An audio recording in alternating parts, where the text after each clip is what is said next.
అందరికీ నమస్కారం అండి. ఈరోజు నేను చేయబోతున్న వీడియో ఏంటంటే, బాబాగారి సచ్చరిత్ర పుస్తకంలో నుంచి 39వ అధ్యాయంలో సమాధి నిర్మాణం. దీని గురించి ఈరోజు నేను వీడియో చేయబోతున్నానండి. అదేంటంటే, బాబాగారు తను చేయదలుచుకున్న పనిని ఎప్పుడూ ఎక్కడా కూడా బయట పెట్టేవాళ్ళు కాదంటండి. అది కాక ఎవరితోనూ ఆర్భాటంగా, సందడిగా చెప్పేవారు కాదట. ఆ వాతావరణాన్ని ఆ వాతావరణాన్ని అంతా ఏర్పరిచి అప్పుడు ఆయన చేయదలుచుకున్న పని చేసేవారట.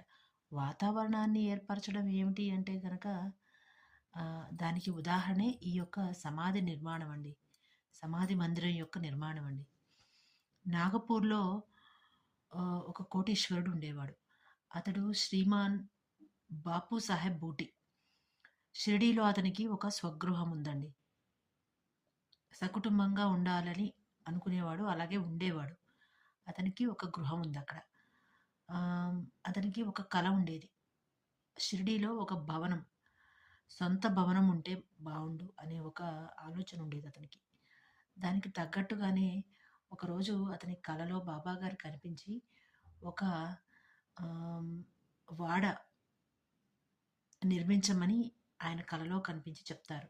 నిద్రించే వాడను ఒకదాన్ని నిర్మించమని కలలో కనిపించి చెప్తారు. అలాగే శ్యామకి కూడా సేమ్ అదే కల వస్తుంది. అయితే ఆ కలను చూసి శ్యామ లేచి కూర్చొని ఏడుస్తూ ఉంటాడు.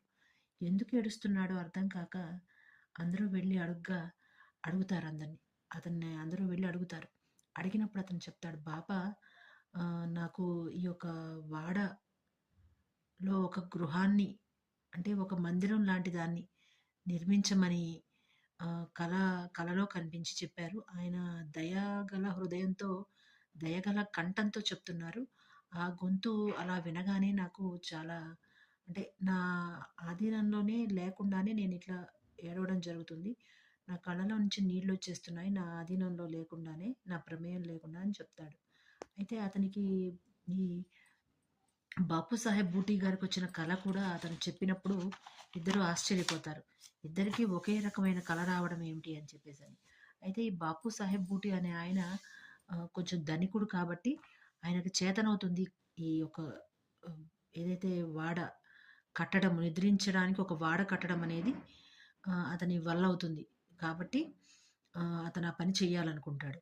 అయితే శ్యామ యొక్క సహాయంతో అతనేం చేయాలనుకుంటాడంటే ఒక ప్లాన్ గీస్తాడు. అయితే ఇది అందరికీ సమ్మతమై నచ్చుతుందనమాట. అయితే దాన్ని బాబా ముందు ఉంచిన